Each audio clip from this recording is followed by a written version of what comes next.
the bulk of the presentation tonight. So with that. Yep. So I'm Dan Hylland. I've worked for the state for 3 months now, and prior to that, for the 12 years prior, I owned and operated a radon testing and mitigation company in Rochester. So the last few years, I installed probably around 550 systems a year.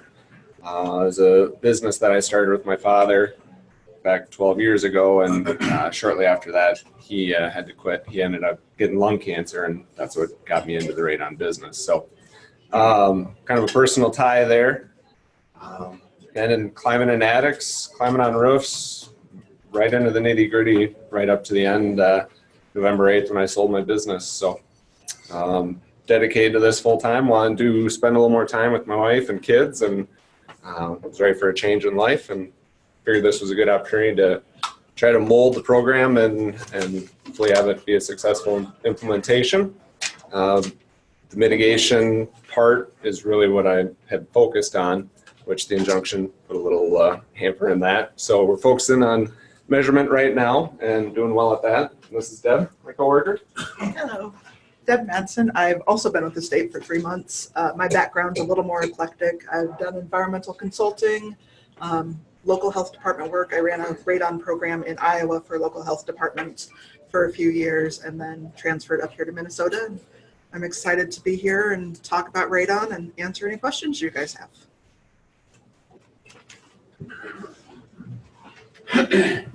All right. So then I guess we're just going to get into it. As I said, kind of informal. If you've got questions along the way, please just raise your hand and we'll take them. If we start getting a little too deep or a little too late, try to bring it back so we can at least get through the slide deck tonight. We'll stay as late as it takes to answer your questions. You'll have our contact and info at the end of the session as well. So don't feel like you got to scurry down and take all these notes either. Ruben, you're free to distribute this presentation to whoever may need it as well. Okay. Sweet. And you know what? Can I take over the presentation real quick just for anybody who's online? Yeah. I'll tell you, for anybody listening online, you have access to all of this. This stuff has been uploaded to the website. All you need to do is go to ASHIHeartland.org and you click on the calendar. It should pull up the calendar. You go to this event here. If I click on it, it should pull it up. More details. This is my personal calendar, but you'll see this. There's these two uploads. Those are the documents that we have here. I made these publicly available, so anybody can search online and find these. Go to your Google Calendar and you can download them. So that's available for anybody. Give it back to you. Okay.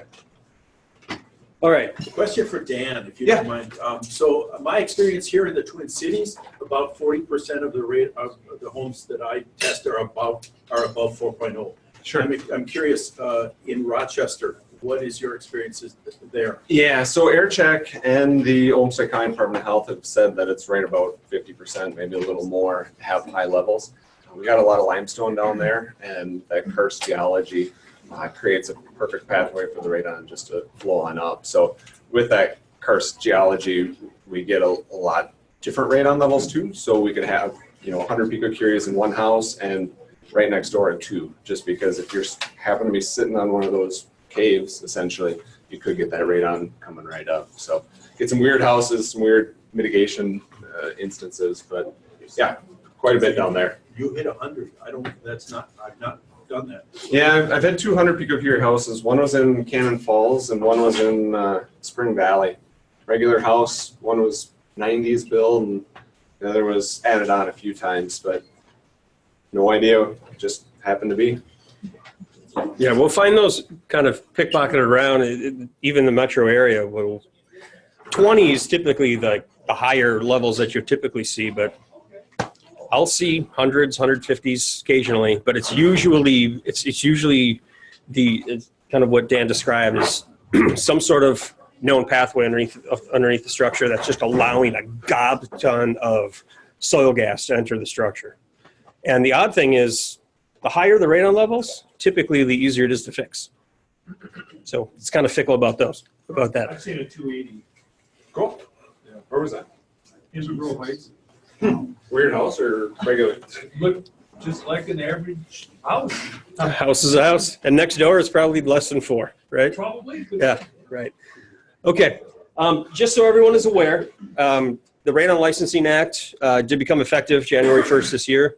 Anyone placing and retrieving a radon test device in a building that they do not own or lease is required to have a license through our department. And there's sections there referring to rules. I won't get into the whole nitty-gritty there, but basically if you're placing or retrieving any device, you need to have a license. You know, on that, I said we'd do a quick little poll. Yeah. Trust me, Josh, none of these guys know anybody else here. Doesn't matter. Feel free to answer this honestly. I'm just curious. We were all kind of curious. I'm wondering how many people here are already licensed. Can I just see a show of hands if you're licensed?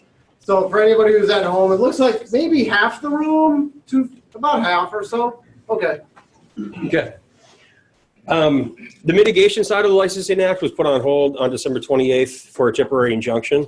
The argument there is that new homes are exempt from the rule and the statute. So passive systems installed in new houses and them comparing them to active systems and retrofit. So the legal process has to figure its way out. Frankly, there's an injunction and we don't know what's going to happen. So that's the update on the injunction. But mitigation in non-residential structures is currently licensed. So your schools and your large buildings, you do have to have a radon mitigation license to do that work. Yeah, and as I said, the residential building side of things is suspended temporarily. Could get lifted in June, July, could get lifted in September, could get put in place permanently in September. The legislature may take a different action on it this session or next. We just don't know. So as of February 8th, here are the number of licensees that we actually have. 180 of your types are licensed, and half this room, as Ruben showed. We got 92 mitigation licenses, and the mitigation side does include a measurement license as well. It's a 2-for-1.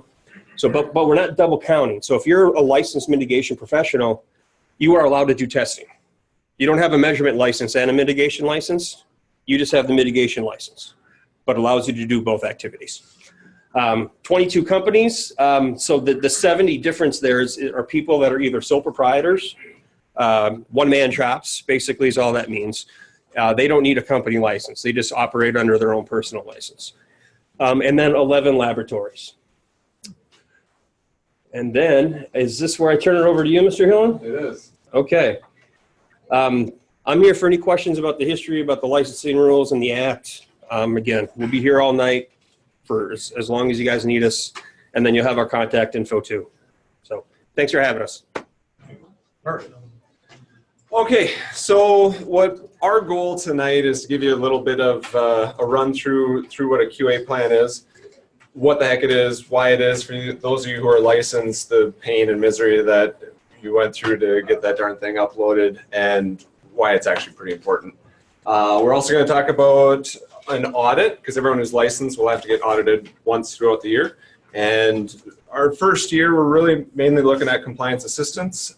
This is new to everyone, and so we want to help everyone get on board. The only thing we're really getting sticky about is if someone's doing testing without a license, or if there's something really egregious that you're doing. But we want to get everyone up to, we got everyone who's licensed up to a certain level. We want to kind of keep that going and help you guys as much as we can. So there's not a whole lot to the licensing program that should be a lot different for people who were certified before through NRPP. A lot of the licensing program is modeled right after it. So the initial education exam, same. The CE requirements, basically the same, except for with the state, it's a yearly process. Instead of with NRPP, it's a 2-year certification. Approved devices, basically we say if it's NRPP approved, it's good for us. The standards, we're basically saying if you're licensed, you need to follow these ANSI ARST NRPP standards. And then the quality assurance plan, NRPP requires that if you are certified, and so people who were certified, a lot of them didn't even know that. So they require it, and we do as well. So again, our main goal is compliance assistance and helping everyone get on board as we kind of make this adjustment. So when someone has a question, basically how the licensing program works is first there was a state statute that says there has to be a licensing program, and then it's up to the Minnesota Department of Health to come up with some rules. So in there, this is the state rules that apply to radon testing and mitigation. So those are referenced up there. And then the standard, which this is actually all of them together, single family measurement, multifamily measurement, schools and large buildings, and then you have mitigation for all those tools. So a simple radon tester installation turns into be quite a few pages there. So if you want to get a little bit more into it even, this was put out by the EPA, and basically it's a guide on quality assurance. So in the rules it says that licensed people will fill out a QA plan kind of based off of this document. To be honest with you, I had a QA plan that when I was doing radon on my own, it was Femtotech's blanket QA plan. 12 years ago, I put my name where it said company and put it in a file and never touched it after that. So I didn't know what was in it. You didn't track relative percent difference? No, I didn't. I couldn't even told you what it was until about a month, two months ago. So I was guilty of it too. I was certified, both for measurement mitigation, had been for 12 years. Should have had a good QA plan, but I think it would have taken something like this to force me to do more with it. And now that I've spent the last 3 months going through QA plans and reading over 100 of them, I realize how important actually the stuff that's in there is. So, yeah, there we go. So, what is a QA plan? Where did the QA plan templates come from? And why do we have to do one of the darn things? So this is some stuff by the EPA. Basically, it says a written document which presents in specific terms the policies, organization, objectives, functional activities, specific QA and QC activities that are designed to achieve the objectives of the project. So that kind of gets lost on me. But basically, all it's saying is what you're doing to make sure that when you give a test result, you know that it's accurate. So you would think, well, you're just setting a box there, turning the key, and then you come back, print out the results. You know, as you learn more about it, there's actually lots of things that can influence it to, you know, if it's a 4.0 or a 3.9 makes a big difference. So that's that document that I held up, that blue one.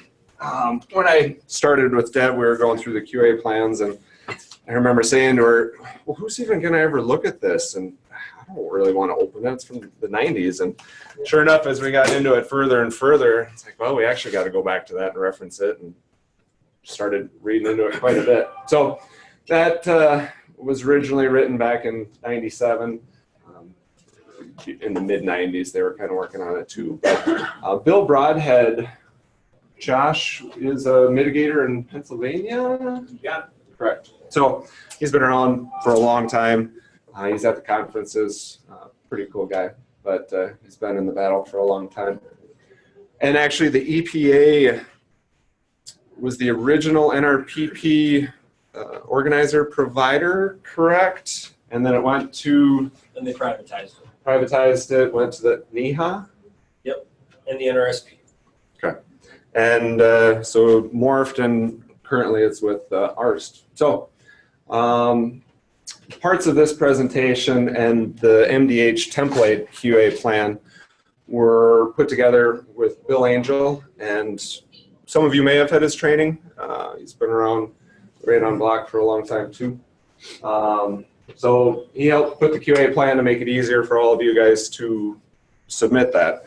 I can't imagine having to write that thing and myself and put it together and try to meet all the protocol standards. So it's free to use, distribute as you will. Probably most of the people use that one. Sun Nuclear has one, but it's from the 90s as well, and quite outdated. So the further we got into it, realized that it's probably easier just to use the MDH template for those of you who may not be licensed and are thinking about it. So, and we've got that on our website where you can download it, fill in where it says company, fill out which test devices you use and all that. So that's about all that. So why have a QA plan? Provide reproducible and valid results. Basically, if you don't know if your testing equipment is accurate, what good are the test results? So you hand someone a piece of paper and says, this is your radon levels. Well, when was the last time that device was calibrated? What kind of testing conditions was going on when you set the tester? Did you set it in an okay spot? So all of that really is covered in a QA plan to make sure that when you give the results, you know that it's accurate. So, and I kind of touched on that a little too.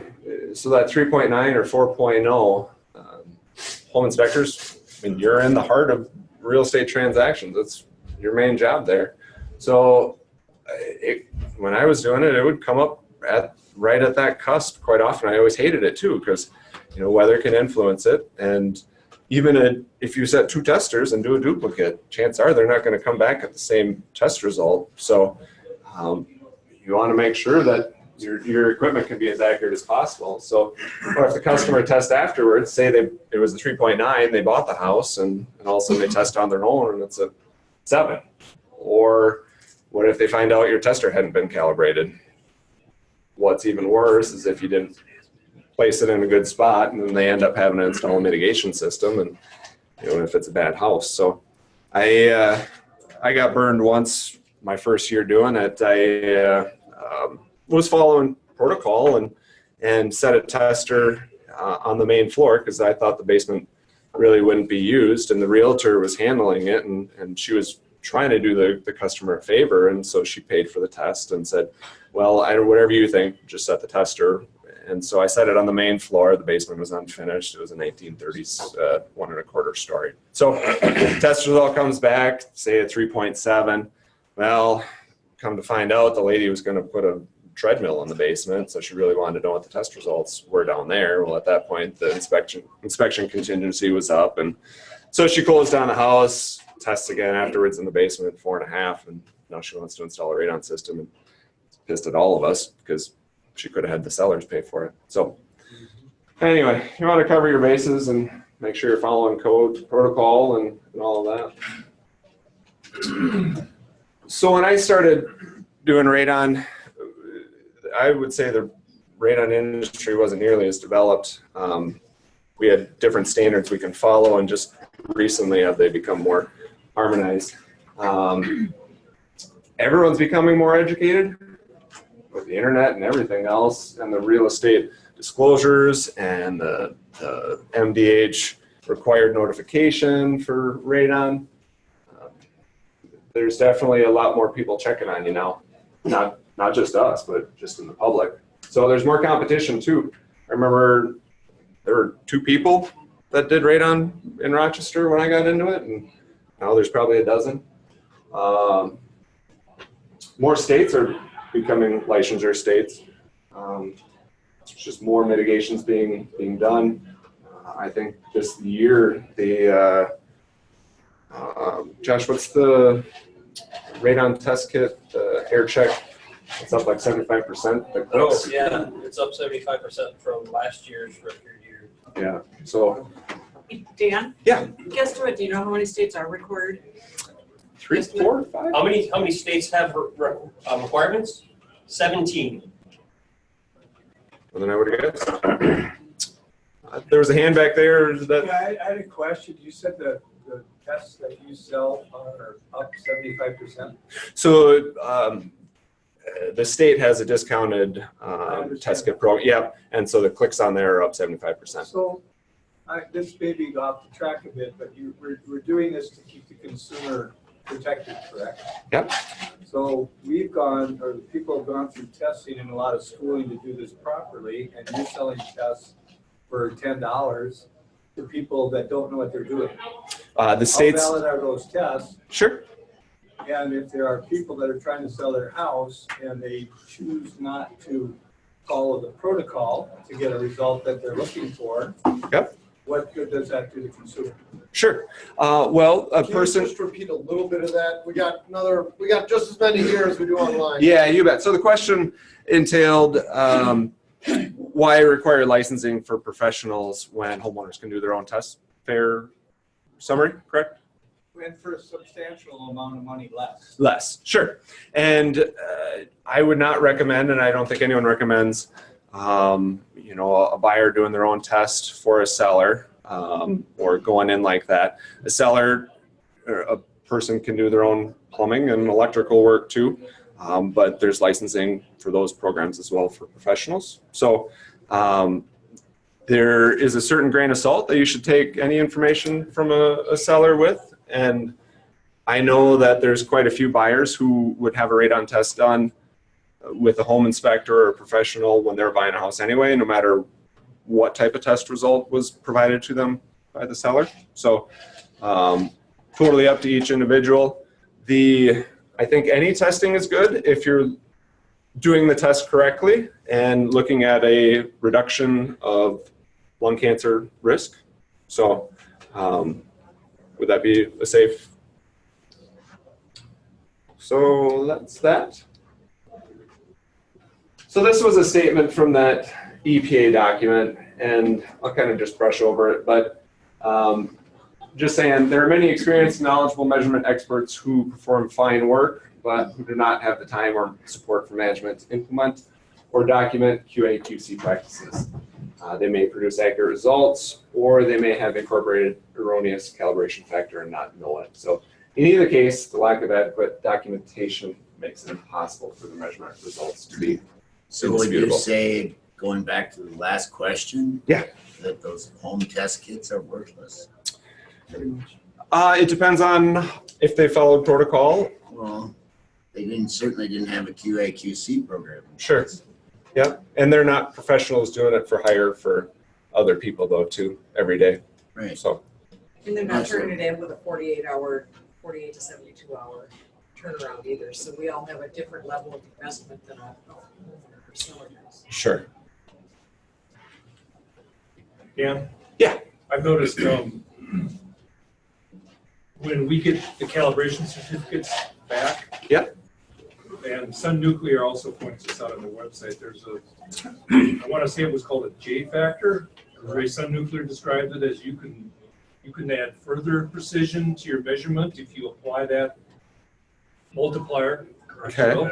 So yeah, correction factor does it. So did that figure into any of the QA, or I mean, I understand the goal is accuracy and precision, and it just seems to me like it would make sense to do that. Sure. And every person essentially is responsible for their own QA plan and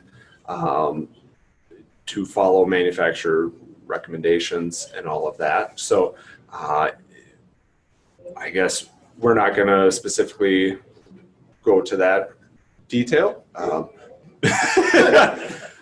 But keep this in mind. The code minimum is passing. So you are welcome to do a D, C, B, A average too. This is code minimum. I had an inspector in Rochester that liked to reinforce that too with anything that was being done out there. Like, this is the bare bones minimum that's required. Feel free to do more. Well, I think I can say with absolute assurity, as many tests as we've done, as many tests as I've done, tests that were 3.9, 4.0, and 4.1, I could apply, the relevant conversion factor, correction factor to that monitor serial number, bring a 4.0 down to a 3.9 or a 3.8, bump a 3.9 up to a 4.1. Yeah, and even to be EPA, be okay with the EPA, there can be a 25% margin of error there. So, but if you're 40% off, I mean, that's not good either. So you want to try to zero it in as best you can. So we'll skip that one. So why have a QA plan? Since the 90s, ARS has recommended it. Now, if you are NRPP certified, you have to say that you have a QA plan. In the standards, the ANSI ones that for single family and all of them, it says you shall have a QA plan. So, and lastly, because Minnesota law requires it, so because we adopted all of the ANSI parts. So what can affect measurement results? Essentially, that's everything that goes into the QA plan. So initial client interaction, instructions, device manufacturing, what type of device is it? Is it listed? Is it accurate enough? Are you getting it calibrated? How are you transporting it? Are you just carrying it and setting it in the truck? Whenever you hit a stoplight, are you thing falling off the seat and hitting the floor, or is it in a nice case? Is it being protected? The test environment, are you setting it in appropriate places? Weather conditions, obviously that, I'm sure all you guys know that if you're doing a test and all of a sudden you see a spike, is it from the weather or is it from people living in the house? You know, there's probably a reason for it.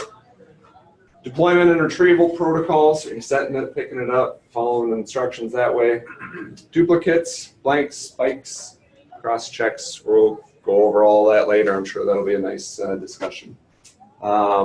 Return shipping, are you entering the data correctly? Corrective action reports. So we're going to try to hit the high points. We'd be here all day, and I don't think you guys would really be interested in a lot of it, but I want to make sure we hit about 4 or 5 main points in the QA plan. But if you're to follow that blue book, there's 16 elements that are required in a QA plan. A couple of them don't apply to, say, CRM users. A lot of these, I think, can be combined into other ones, but we'll hit the high points. So this is the template, the MDH template, and the sections. Now that we've gotten almost, or most of the people licensed, we've actually had a little bit of a break since Deb and I started to go back through that QA plan, because it was great. It was better than nothing to get everyone up and going, but as I'm sure some of you guys know, that some of the stuff seemed a little difficult to get through. I would say about 70% of the people out there who are home inspectors are Sun Nuclear users, 1 or 2 man groups, and a whole flow chart of your organization doesn't really fit that so well. So we tried to streamline it a little bit. It makes it a little bit easier for the future people applying, and when we go through the audit,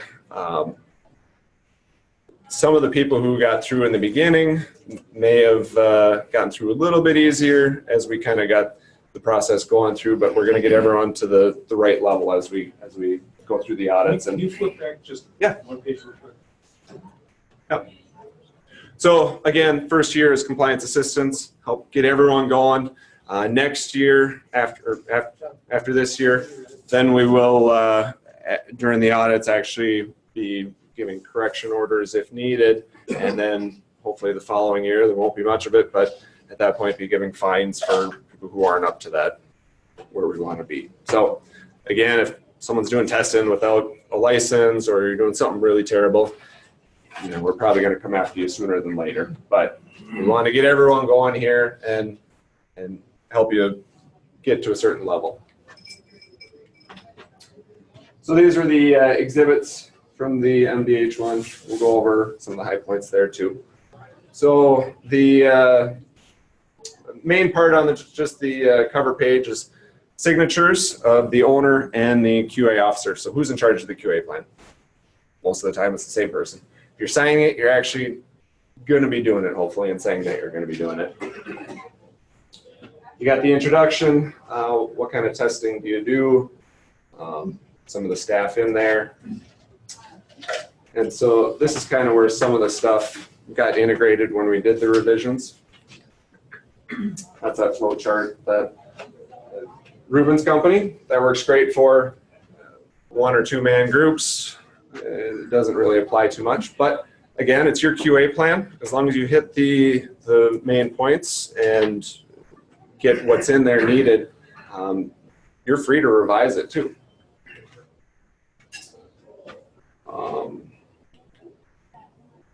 So the procedures, everyone needed in there to say that they were going to follow Minnesota statutes and the NCR's rules. And so depending on if you're doing single family or single family, multifamily schools, there's different protocols for each of those. Now, we made it a little more difficult if you want to do multifamily in schools. We don't have a template for that.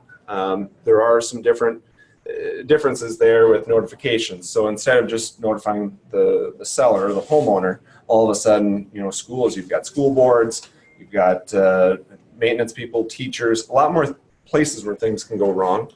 You're setting a lot more test kits. So you're probably not going to test a school with 2 CRMs. You're probably going to be using charcoal test kits.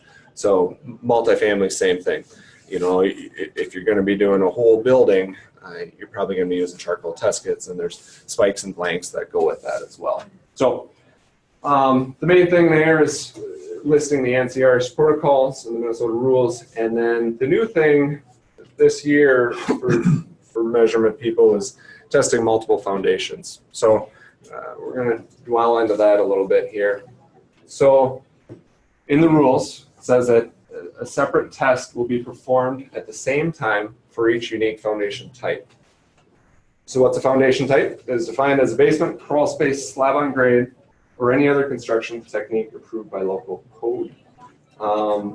Test results should not be averaged together. You're testing 2 separate places. If you're doing a duplicate and they're 48 inches apart, those get averaged. But if you're testing multiple foundations, that's totally separate. So in the protocol, this is the one of the few places where the state law deviated from the standard. So in the standard, it says should test each unique foundation type. The state actually went one step further and said shall. Now, the next slide will go into a little bit more. So why would we want to do that? So Illinois did that, and so with their law, they said that each unique foundation type had to be tested, and they considered a basement or slab on grade, or you should test in the room, living space above a crawl space. Yeah. Quick question. Yeah. I've been reporting both the average and the average of the 2 tests and the individual. An individual. Yeah. For multiple foundations. For multiple foundations. Yep. And so you don't want to average them. You do want to treat them separately. Okay. But if they are in the same spot, I've been doing it both ways. I've been reporting both. Here's the results from the crawl space. Here's the results from the slab on grade. yeah, And then this is the average. So don't use an average at all. don't average those. Yeah, Okay. it's good that you're doing the individuals. Just leave it at that for there.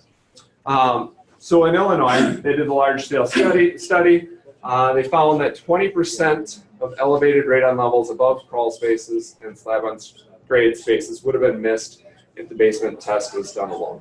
So what's happening there is, and I didn't do it. I didn't test a basement and an area above a crawl space. I always just tested the lowest livable level, which, looking back at all the houses I did, there's probably a pretty good chance that I missed some houses. So the homeowner there may have the false assumption that they're safe, and I probably missed out on work. So MDH suspects that some radon measurement professionals might purchase additional radon measurement equipment to conduct simultaneous testing above each foundation type. So we know you're going to need more testing equipment because we want to have them done at the same time, because if you do one and then do one again later, it's not apples to apples, because weather could have changed, house usage. There's lots of other variables where if you do them all at the same time, you're getting a lot better test and knowing how they actually react differently. And the agency also assumes that some radon mitigation professionals will gain additional work, associated revenue from the increased number of homes identified. Yeah, One more question. you bet.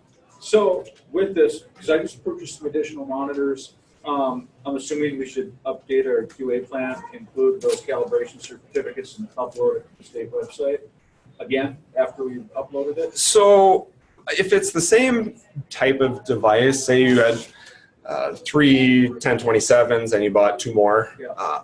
I don't know that we really care. When we do our audit, we're going to want to make sure that you have enough calibration certificates for it. Yeah.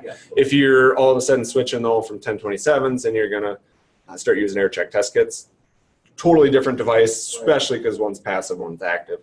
Then we want to know, because that goes into your QA plan and blanks and spikes and all that. Does the state treat 1027, 1028, 1030 all the same, or they differentiate between those devices?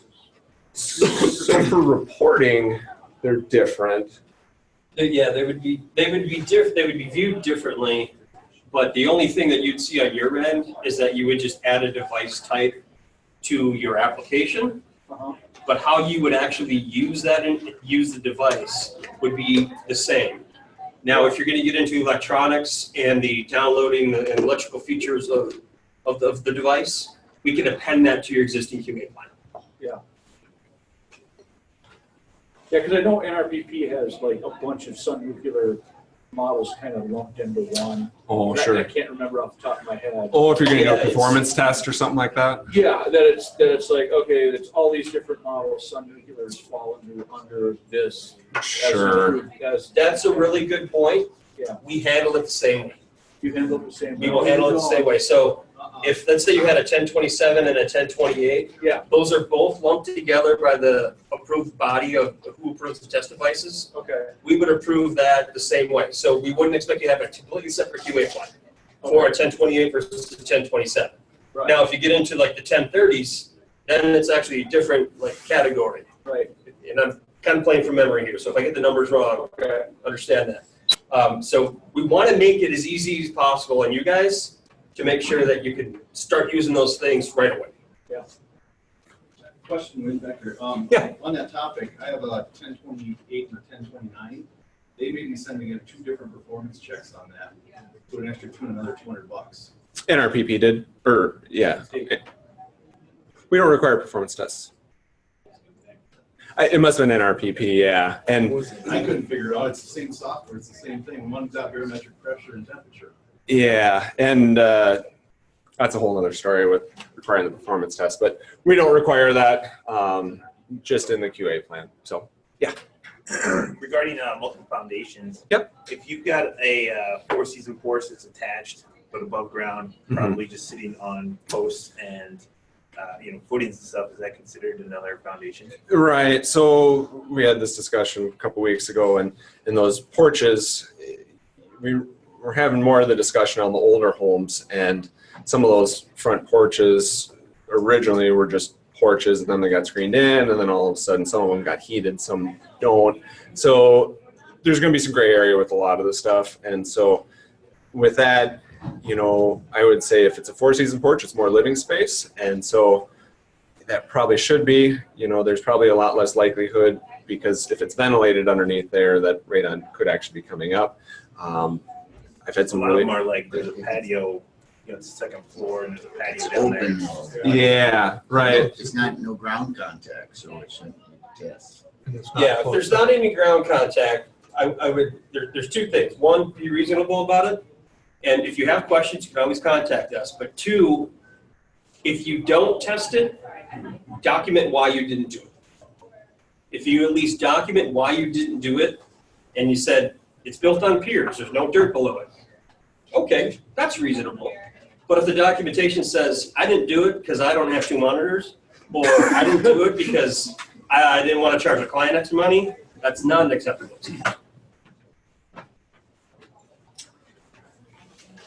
Follow the question what you had on the screen here. You put, and I don't know if you guys have the answer, but it said researchers found about 20% of elevated levels of crawl space would have been missed.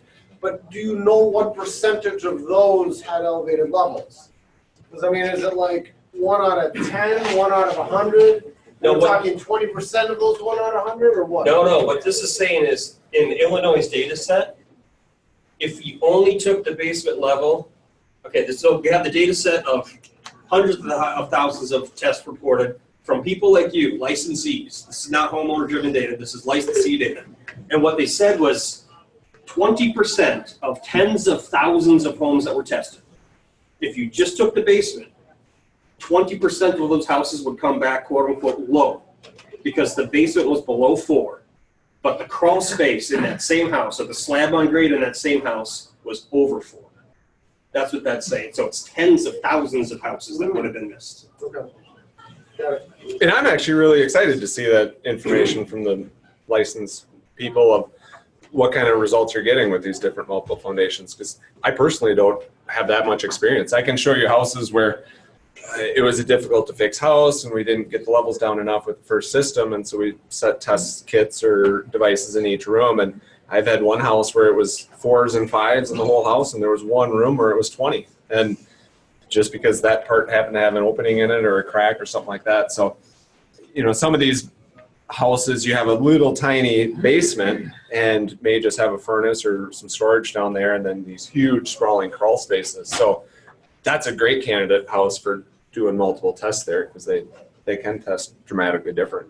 So Dan, have you ever a pure slab on grade? I haven't seen one come back for yet. Yeah. I've tested a bunch of them. 3.8 is the highest I've seen. Yeah. Anybody else there? Yeah, Just I've pure- seen That 19. Yeah, I've seen mine as high as 11. I just did one that was 6.6 and 6.6. yeah, I installed quite a bit on townhomes or patio slab on grades. I got a comment there. Yeah. Okay. We sometimes won't know until we get there that you got those two. Right. And the other comment kind of together with that is if you tell the client, well, we have to test on two different ones now, so we're going to charge you more. A lot of them are going to say, no, you're not going to do it. Yep, and that's not a good thing either. Hopefully they'll test on their own at least after they move in. You know, we don't want to have you guys lose business. That's not at all the intention. The intention is a public health, protect the homeowner. So I don't have a good answer as to how to educate the person who's giving you the information on how to let you know that what's a multiple foundation, and some homeowners just don't know. So, you know, you don't always want to have an extra tester riding around in your van either. So I guess try to get as much information as you can. I don't know what the MLS, if you guys all have access to the MLS Some of records it or not. we get from that, but you won't always. Yeah. So the question here is, realtors, are they going to get educated? Do your best. I've worked with realtors and sometimes like herding cats. So Yeah, it is. ask questions. I don't have a good answer. I do. So with real estate agents, we've been educating them through our office for 4 years about this licensing rule and 4 years about the multiple foundation tests. What they pick up from those free continuing ed classes is, you know, who knows? But the word is out there, the information is out there, the education is out there. But yes, this is all an adaptation period that we all are all going through. And how you guys choose to handle those multiple foundations, if it's an extra device or two on the truck at all times, if it's you got to make another trip, that's some things that you guys need to figure out. We can't tell you what to do and how to handle that. We can tell you that you have to test every foundation. That's the law. So that's the law. I started asking people, I just like, ever since the law went into effect, I just ask, does this have a crawl space? Does it have a slab on grade? And people are usually like, yeah, I think it's got a slab, or I think it has a crawl space. They've been pretty forthcoming with that information. And then I let them know, I charge extra for doing, for dropping another monitor, and I've had nobody say no. So. Great. Did you charge full tilt on that second monitor? No, I charge $100 because I'm just, it's drop off and pick up, you know. I mean, I'm burning up an extra monitor, but I just, since I'm dropping another monitor, I'm charging for it. I don't have 500 monitors like Ruben does, so. And you know, I think a lot of it too is how you approach the customer too. And if you approach it and say, yeah, we have to set another tester, or if you say, hey, we found that these multiple foundations can test differently, and so really it's to your benefit to do this multiple test, and can you sell that yourself? You know, the last thing out of your mouth could be, and by the way, we have to because it's required by law, but hey, this really might be a good idea for you. So yeah, in the back corner. Yeah, so like on a 4-level home, you've got crawl space, or you've got either a crawl space or a slab, you've got over the basement, you got a bonus room over the garage. Yeah, we had a long discussion in the office about that. About what? Yep, thanks, Ruben. So the question pertains to, at least what I got out of it, was testing above a tuck-under garage.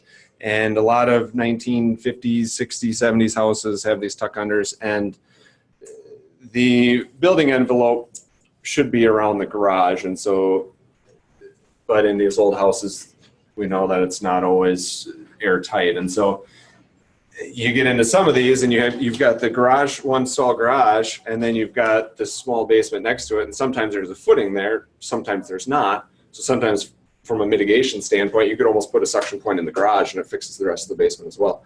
So that kind of goes into, could the areas test differently too? And there's going to be gray area in this. And I guess I've never tested above a garage in that scenario. You could ask the customer and say, hey, we've got this option. We could do this other one here. Would we require that? I don't think so. I don't think so either. So definitely, you know, if you've got a crawl space in a basement, yeah, you get into that tuck under and it's a little different. Yeah. If we have multiple foundation types and the client decides just test in the basement, that's all I care about. And we know that we just did that versus, No. is that legit if we note it? No. Or can we tell them, no, I can't test it? We have to tell them I can't test it all. We have to test both, is what you should say. Okay. Yeah. Do it right or don't do it at all. Because understand that it's your license that's on the line. No, Not I that understand, stuff. but that's what we're gonna be up against. Yep. They're gonna start playing. Well, and everyone should be on the same playing field. So if they say, well, I'm not going to use you, then I'm going to use someone else. No, Well, that's- I just need to know where I'm at. yeah, yep. Yeah. Does it make a deal with that crawl space if it is sealed or open to the basement? No, because it still could test differently above it. So I guess it could test differently in the basement, whether it's open or closed too, but it's still a separate foundation. Does it make a difference whether or not it's actual like living space where somebody would spend their time? I was in one house who had a basement, full basement, attached garage, and then there was basically a mud room, laundry room that they added over a crawl space behind the garage. Would you test that laundry room? Mud room? You're supposed to test bedrooms, living rooms, so that's not an ideal spot. You know, it depends on how big that space is. Is there living space even above that? Is there a bedroom above that? So, I mean, talk to the homeowner. Do you have a good reason why, if you don't test it, can you document it? And if we go to the audit and say, hey, did you do one here? Did you not? Tell us why. So like a 5x10 room.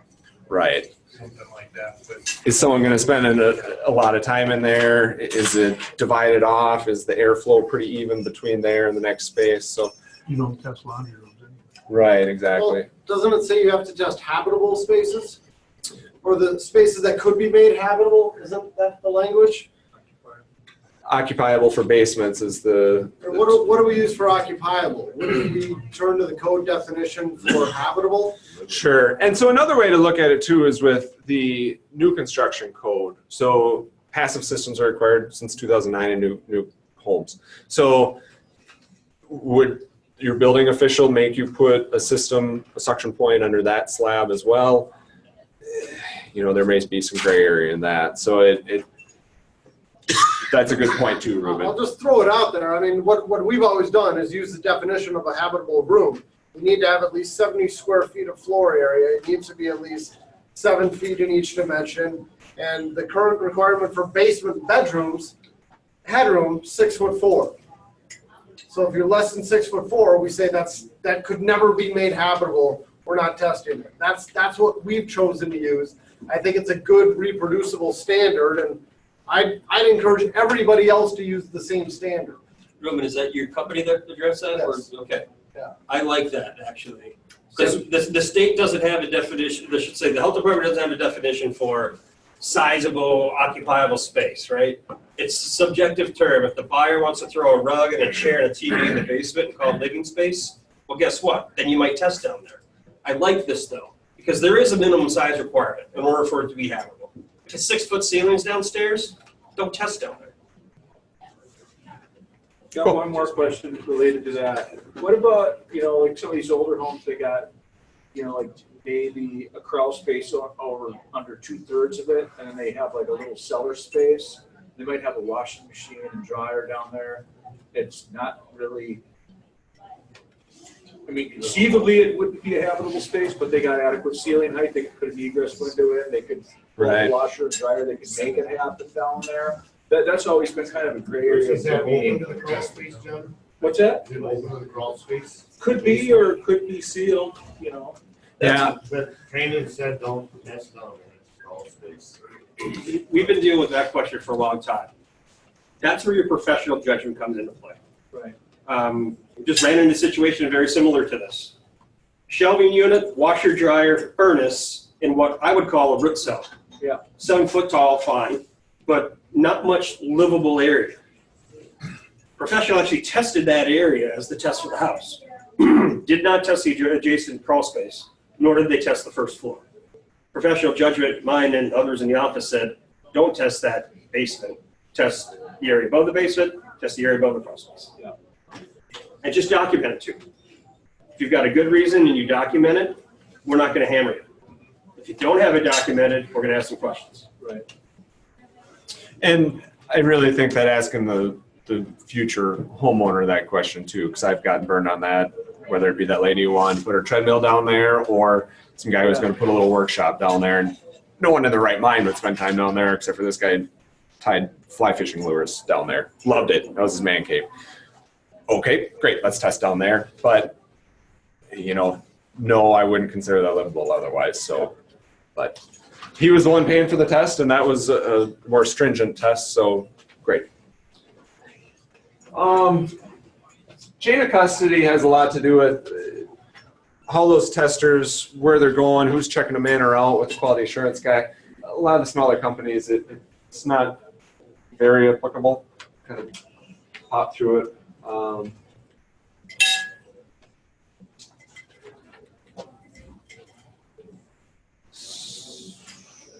7:30.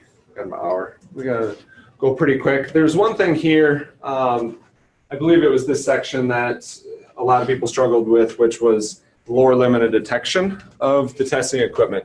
It was LLD, and I bet you about 10% of the people had it filled out the first time around. And so essentially what it's saying is the lowest level of radon that your detector can accurately detect. So whether it's 0.3 or 0.5, a lot of the important part of that is, say with passive test kits, if you're storing them and you're not storing them in a good location, and if you were to do a blank where you open it up, close it right away, send it in, and all of a sudden it's reading at a 0.7. Well, it's really important to know what the lowest level that detector can measure. Is it 0.7 or is it 0.3? If it's 0.3 and you're 4/10 over that, you might have a problem with your storage technique there, and these testers are accidentally getting some radon thrown into them.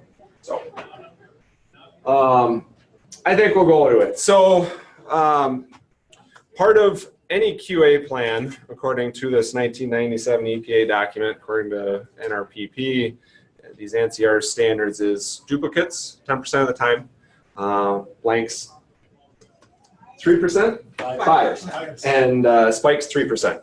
So the biggest users here, I'm guessing, are CRMs. So with that, you've got duplicates. Now, probably the easiest way to do it is to take 2 monitors, place them 4 to 8 inches apart, and do it in the field. I screwed up because when I did it, I would do them in my basement. I would just have a bunch of them over Christmas or whenever it was convenient where I had a bunch of them, and I'd set them all together. Well, come to find out, what's better is if you do them in the field, and I think you're more likely to actually do it. So every 10th test that goes out the door, send another one with it. Set them in the house, and ideally it's in a house that's above 4 picocuries, because if you're at that radon level, chances are you can have a little bit higher difference in them. You know, if you have a 1 picocurie difference and the test results of 1, that's a lot different than it's a 100 picocurie house and you're off by 1. So do them out in the field, ideally in a house that's over 4. I understand that you're probably not going to know what that test result is going to be to know if it's above 4 or not. When that's done, turn them both off and then report both results on your test report and the average. So that's where you get your average there, combine them. Yeah. Duplicates, now they can't be calibrated at the same time? That's a cross-check. So that's the next thing for CRM users. So you've got three main things. One's a duplicate, one's a cross-check, and that's done every roughly 5 to 7 months. And you're measuring two different things there, or you've got two different goals there. The duplicates is you're doing two at the same time and making sure that they're clustered. They're hitting about the same. Now with the cross-check, you're measuring bias and making sure that that is actually over the bullseye. So if you compare it to more of a calibration there where you're trying to hit that target. So one of those testers ideally has been recalibrated recently. And so you're making sure that this older one is measuring pretty close to what the calibrated one is. Now, ideally you'd get them recalibrated every 6 months, but that's not practical. So the cheaper way of doing that is just to do another duplicate with this recently calibrated one. So For That's a duplicates, cross-check. yeah, so for duplicates, they could be calibrated at the same time. That doesn't affect it, just for the cross-check.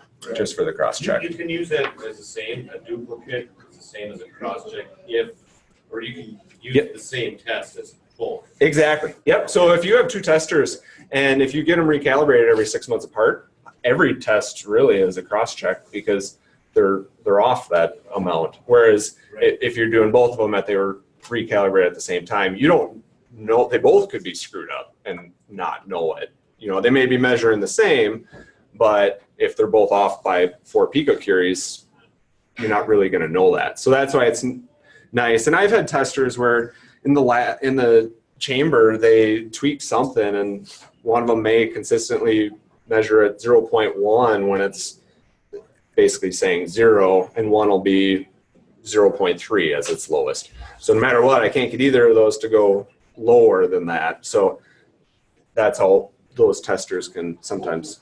I assume you want all our machines to go through a duplicate and a cross-check instead of using the same two machines. Exactly. I'm trying to, So my argument was, there's no record keeping for that, right? Yeah, so my argument was that every tester, every 10th test has to be a duplicate.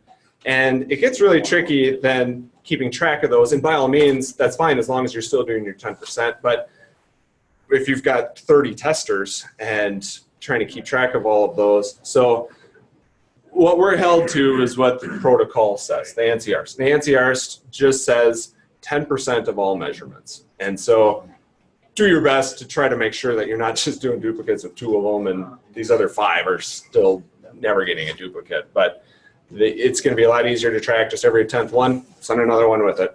Now, God, that seems like a lot of wasted tests. But, you know, how long could you go?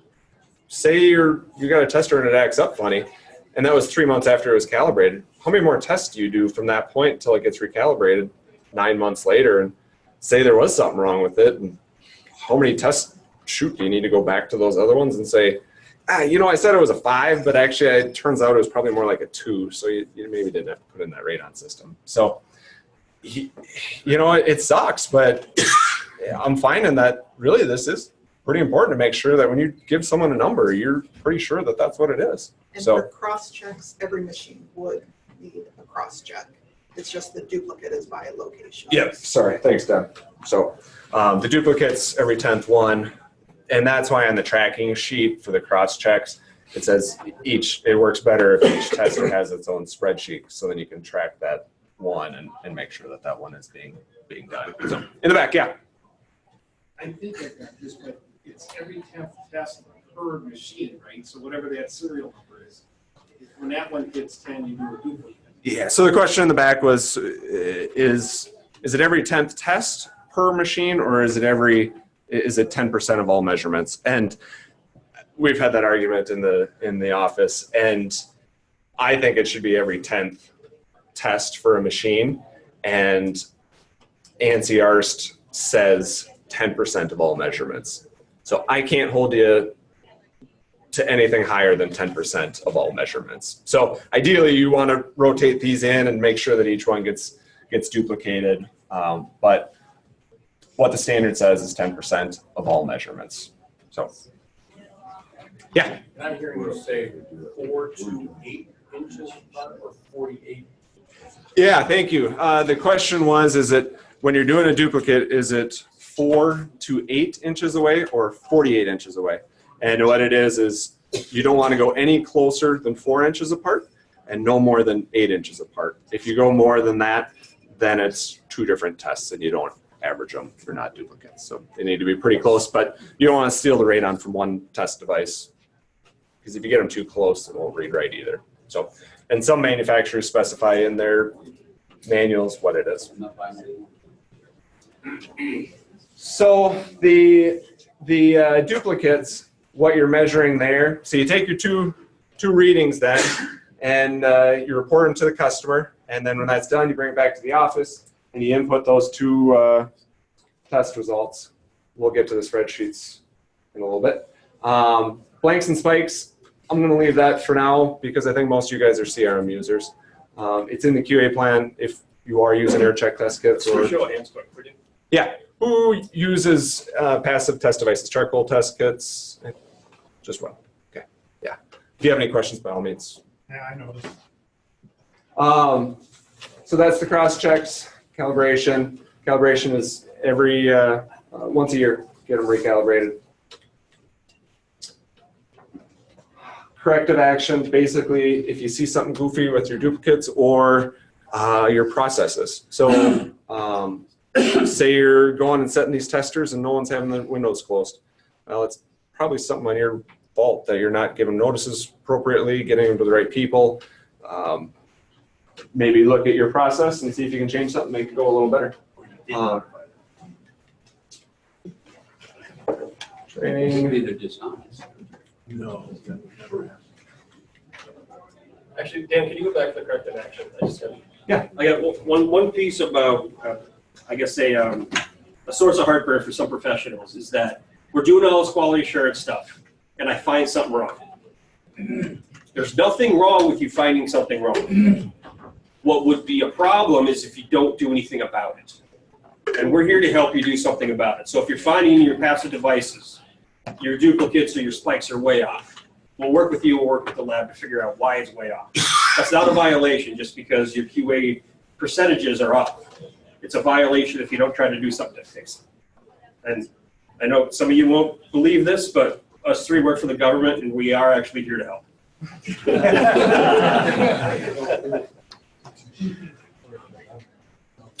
So some of the most important parts of the doing a test is making sure that the right people have the right information. So what we want to see, and this is an exhibit in the MDH template, and you guys may have your own, probably all had some version of it beforehand, but making sure that you're hitting the main points there, keeping exterior doors and windows closed, furnace running at a normal operating temperature, not running fireplaces or running clothes dryers, exhaust fans, anything like that too much, and then don't move the tester. So it's actually a must give this notice before the test, 12 hours before the test.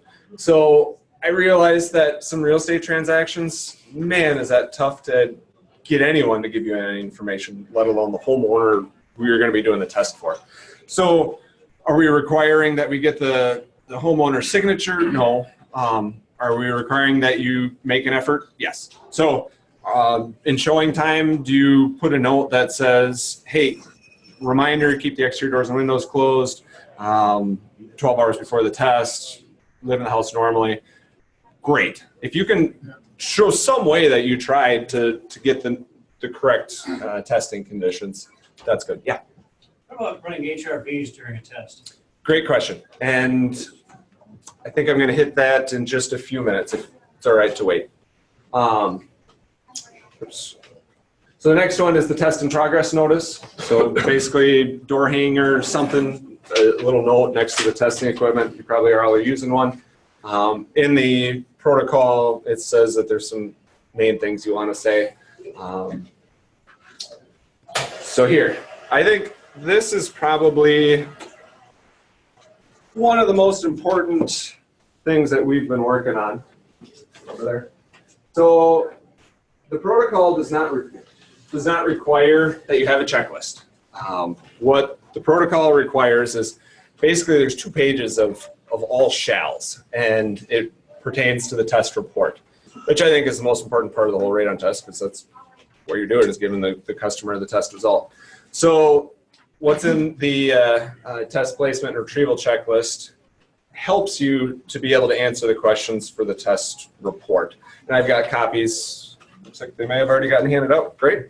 So I do want to spend a little bit of time going over the placement checklist. And you're all thinking, I know how to set a test kit. What's so hard about it? Well, I've set thousands of test kits and I've screwed up. And sometimes it's because I didn't know any better. Sometimes because I was in a hurry. So the first one, address of the test, it's pretty self-explanatory. I think you guys might find this story kind of entertaining. So it was about 2 years ago, and I got an address from the homeowner, from the realtor, and they said it's an Edina Realty house. House number is this, red house at the end of the cul-de-sac. Type in the address into the Garmin. I'm talking on the phone. Garmin says house on the left. So I'm like, great, Edina Realty. Go there, knock on the door, no one's there. All right, sounds good. So I get my super key, open the door, set the tester in the basement. God, that's weird. Why is there a tester in there already? Must be a freaked out homeowner or something has their own test going with mine. Set the tester, go home. About 10:30, I get a phone call. Realtor saying, hey, do you have a tester at this house? I'm like, yeah, it was a Edina Realty. The buyer told me to set one there. What was the house number? Let me look. So I look, I'm like, oh no. Turns out there was another house for sale, 3 houses down at the end of the cul-de-sac. Yeah, Edina Realty, same realtor, different house. So I was in a hurry. Garmin said house on the left. So I went in there, no one was home. So And it wasn't for sale sign, so it's gotta be. I know. So as simple as it is, that's why we have checklists to, no matter how many tests you've done, you can screw up. But chances are, if you look at the checklist, it might save you some time. So contact name and phone number. And then the important thing there is, did you give them notification that you're going to be doing the test and that you need to have these house conditions? So if you just write on that spot who you told and how you did you do it in an email? Great. So if we come to for our audit and say, hey, did you give written notice? Yep, says right here, I gave it to realtor and they were going to notify. If the house has multiple foundations, we talked about that. Just a reminder there. Bring another tester if you need to. Yeah. Back up one there. It's okay if we let the realtors hand forward this to your seller. That's good enough for you guys? Yeah. I mean, if that's the best you can do, try for the best. And if that's the best you can do, then I get it. Well, how else would you do it? Yeah. I mean, you'd have to beg for the Make an appointment with them, and I mean, there's a limit to what we can do. Exactly. There's a limit. I agree. To the point where it's like. Yep. But if you can say, hey, I tried, and really it's to your benefit too, because I don't know how many tests I went to set a tester, and whether I couldn't get the right person's information or it just didn't get relayed because the realtor forgot or didn't care. You get there and you're like, God, windows are open. All right, so now my tester's tied up for another 12 hours. That's the only good thing about Minnesota. Yeah, I know. For a good 6 months, you're in the clear.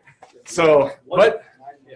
The one thing I would say is, and this actually pertains to a lot more laws and rules in Minnesota than you may think, you need to make reasonable efforts. That's the key, reasonable efforts. So let's say in this case, the bar, someone was smoking in the bar and there was a complaint. The health department would come in and do an investigation, but like, okay, who was smoking? Well, a patron was smoking, but the proprietor has no smoking signs and he took, I don't know, some sort of action to make that smoking stop. But that person still kept smoking. Has the proprietor done what they're required to do? Yes. They took reasonable efforts to make the change. Similar in this case. Notify someone who can notify someone that actually live in there. You've done all you can do, and that is it. Yeah. You mentioned when you're giving examples, comments to that effect in showing time. Yeah. Would that be a reasonable?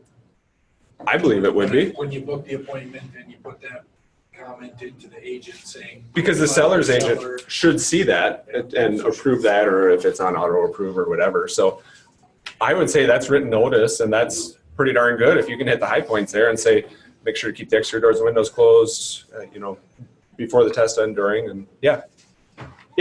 I've been using that NRPP certificate of, or voluntary compliance document. Okay. And just emailing them to the seller's agent and saying, this is part of the requirement under the new radon licensing law. And they fill out the address, they fill everything out for me and email them back to me as PDF. That's awesome. Yeah. Cool. I actually I did a presentation in Rochester years ago, and there was a panel of home inspectors, and I was up there. I'm not a home inspector, and we all offered radon testing, and my testing devices had tamper-resistant features on it, so it measured temperature, barometric pressure, humidity, and movement.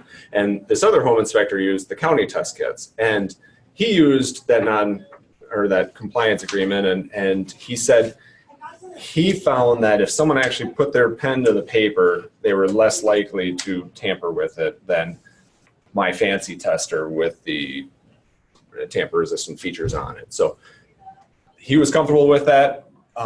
That's great. If you can get them to sign it, that's even better. And actually, the protocol says you shall make an attempt to get that thing signed. It doesn't say you have to get it signed, but that you should make that attempt.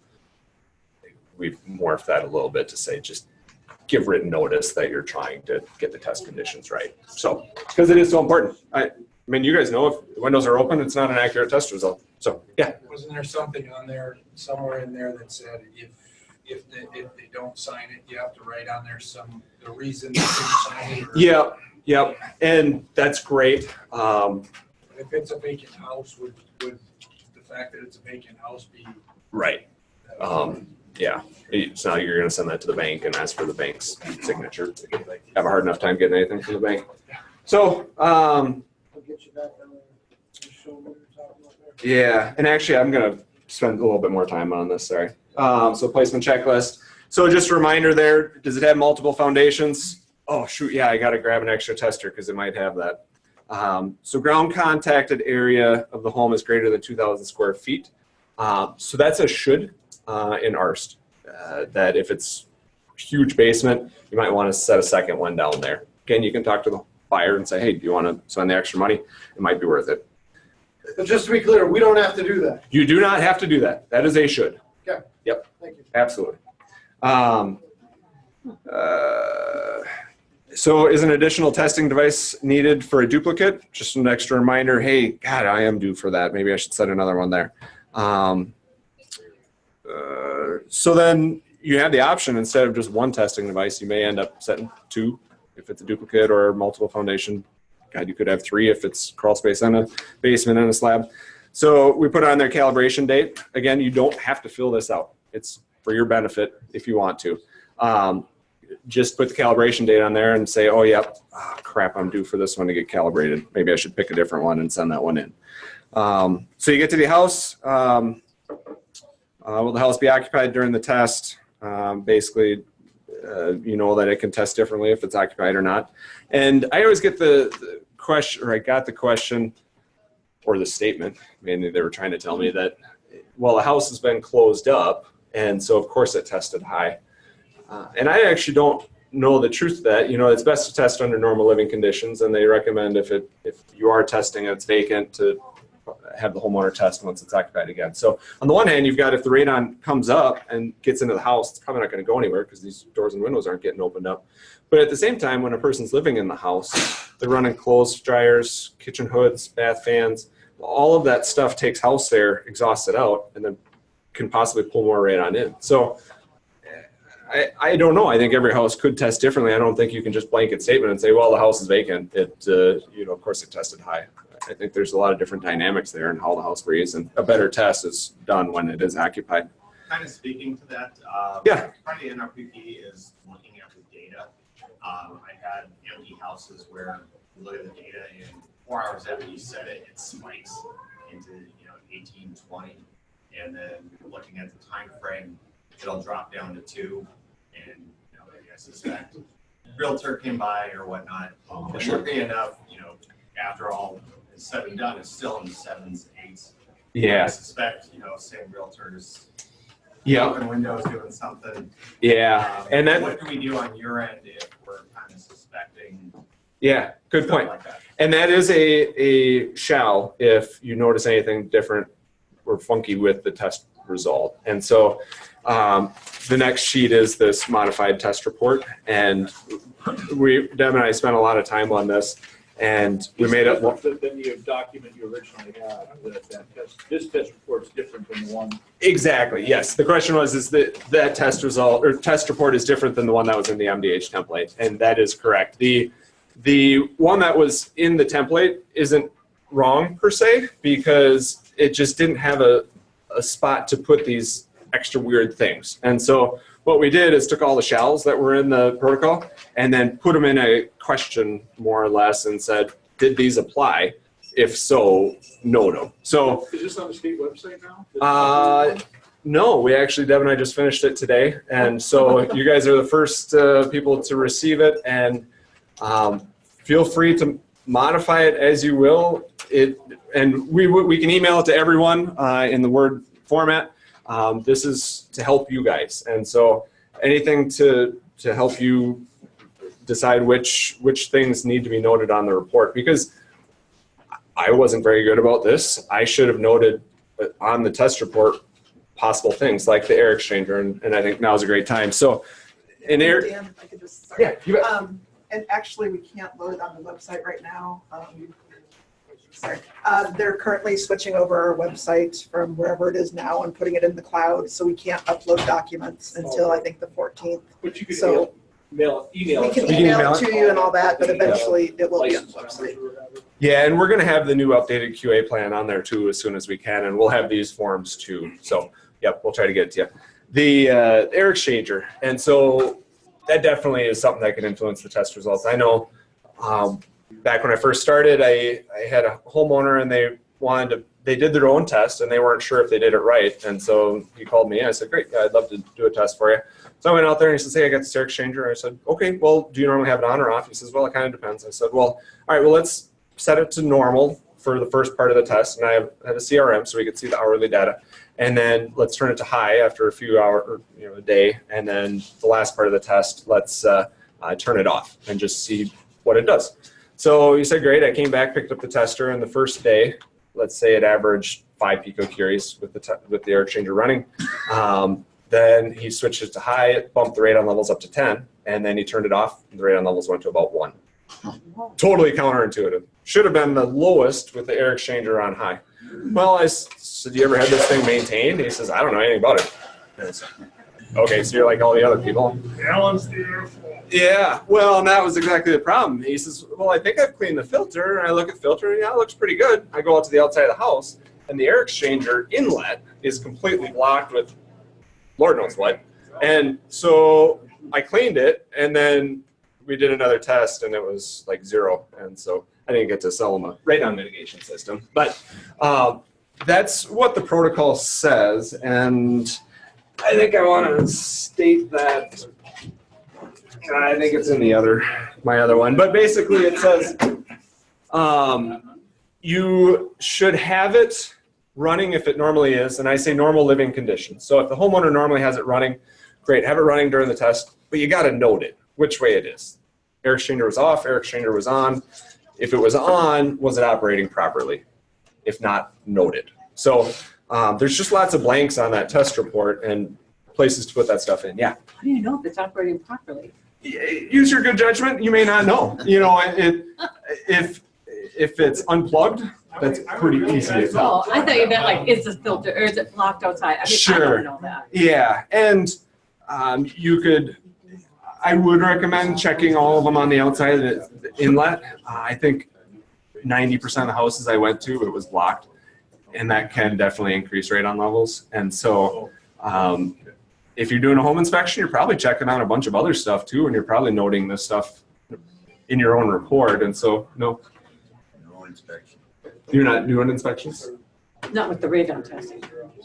Oh, if you're just, sure. We're just testing. I was assuming if you piggyback the radon test with the home inspection, but yeah.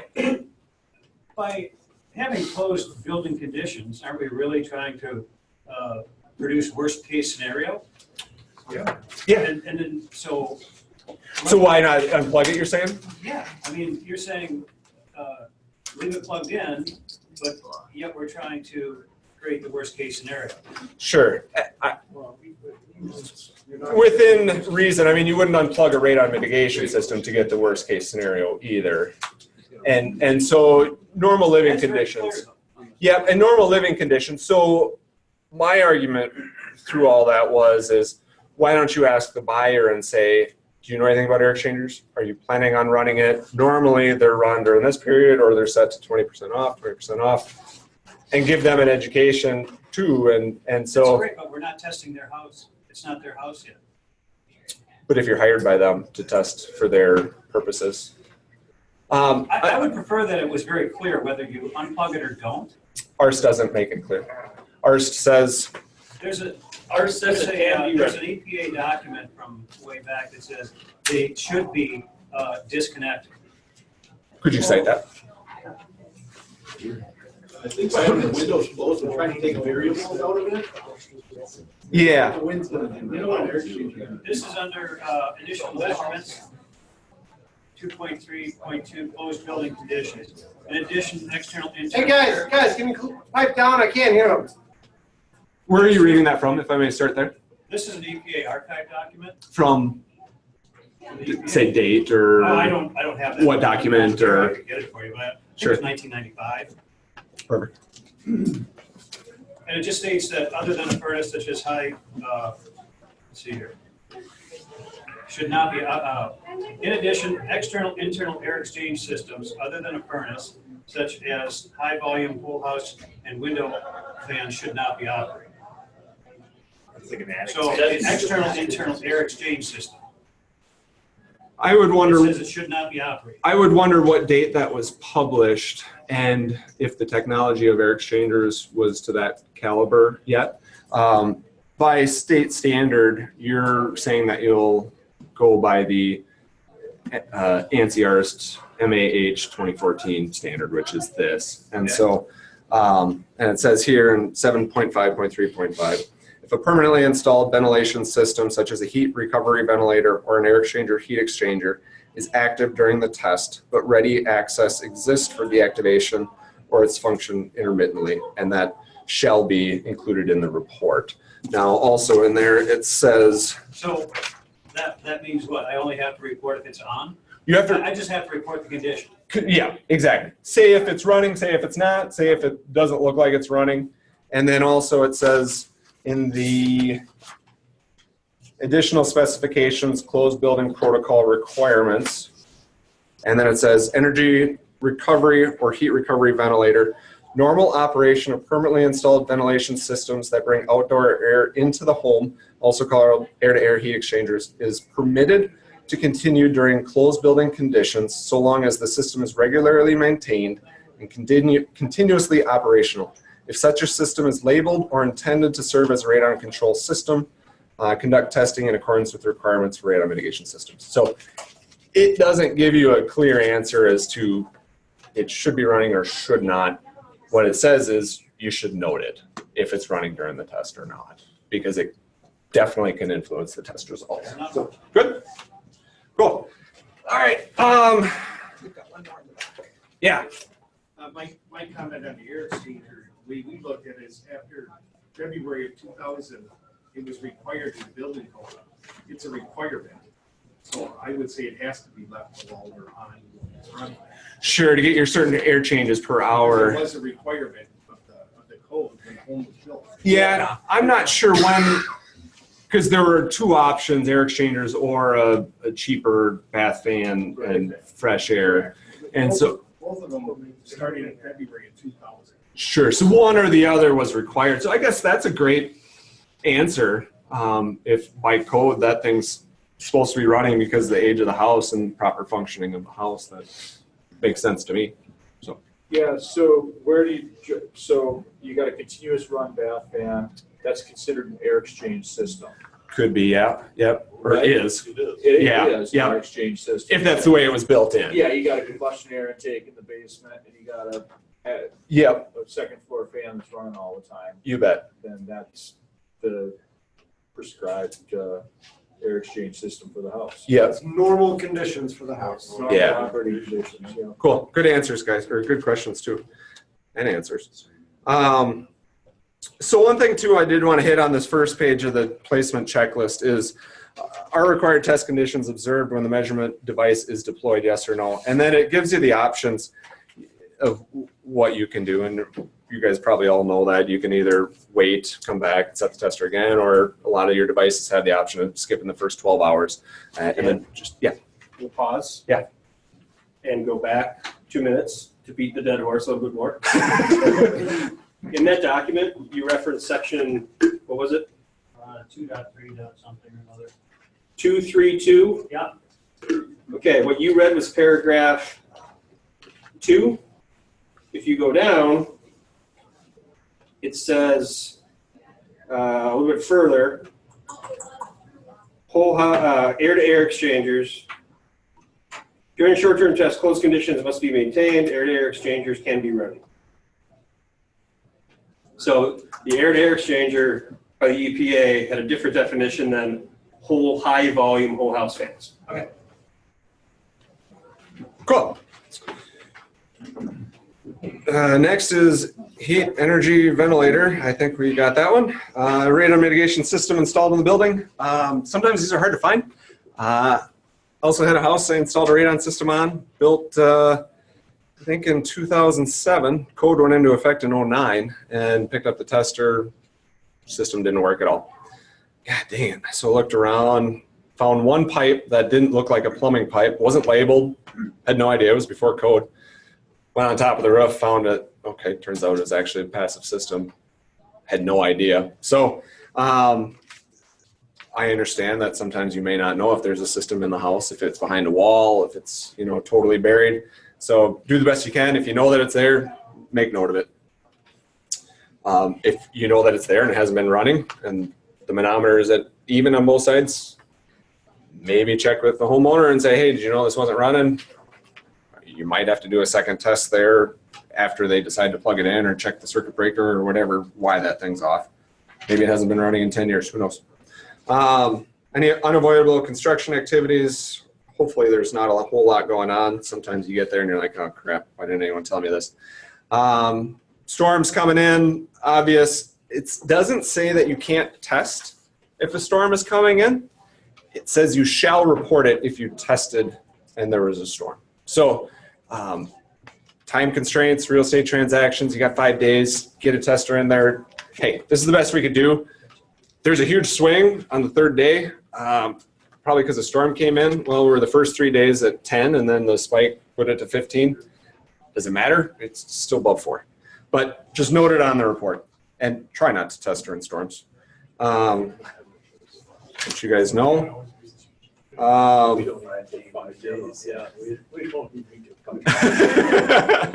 That's not a good day. So you get into the back page and some of the simple things like 20 inches off the floor. Obviously that you guys know that stuff, but what happens if you forget a tripod? I've had that happen before and all of a sudden you're at a house, it's vacant, you got to set a tester and there's nothing to set it on. Well, don't set it on the floor. I think some of the complaints that we get are not because someone was trying to be bad or didn't know what to do. They just, certain circumstances aren't very convenient to have to go run back across town and get a tripod, or I've set testers with a ladder underneath of it because I forgot a tripod, or I've hung a tester with a ratchet strap from a suspended ceiling before. So make sure you're following code there. If you're not, there may be a reason that's legitimate why you didn't. And there's a spot where you can note it, but have a good reason, not because I forgot a tripod, so I set it on the floor. I got kind of one more question. Yeah. It says right in here about 20 inches, but then it says they're suspending 6 to 8 feet above the floor. That's not in breathing space. You have to be 6'5" or taller to be in that breathing space. So how does that work? Yeah, I guess I'd have to refer to the protocol for that question. Yeah, but it does not stop in breathing space. So Sure. why would they put that in? Debbie, you want to check? So you don't walk into it with your head.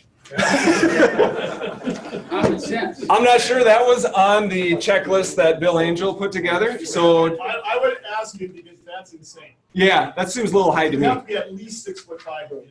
I would say here to here is what I normally say. Yeah. Yeah, I agree. We'll see what protocol says. Maybe that's something we need to scratch off there. I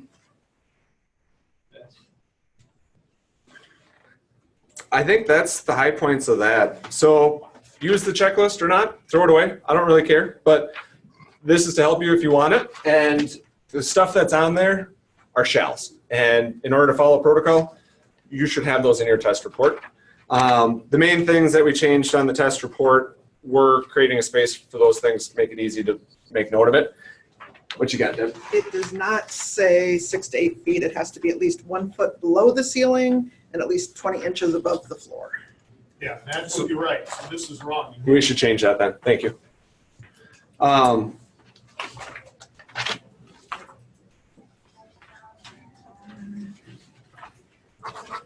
Cool. So the main thing on the front page of this test report is we got a lot more stuff on there for test results, and that makes it a lot more complicated, but unfortunately that's what you have to do in order to report if it is a duplicate.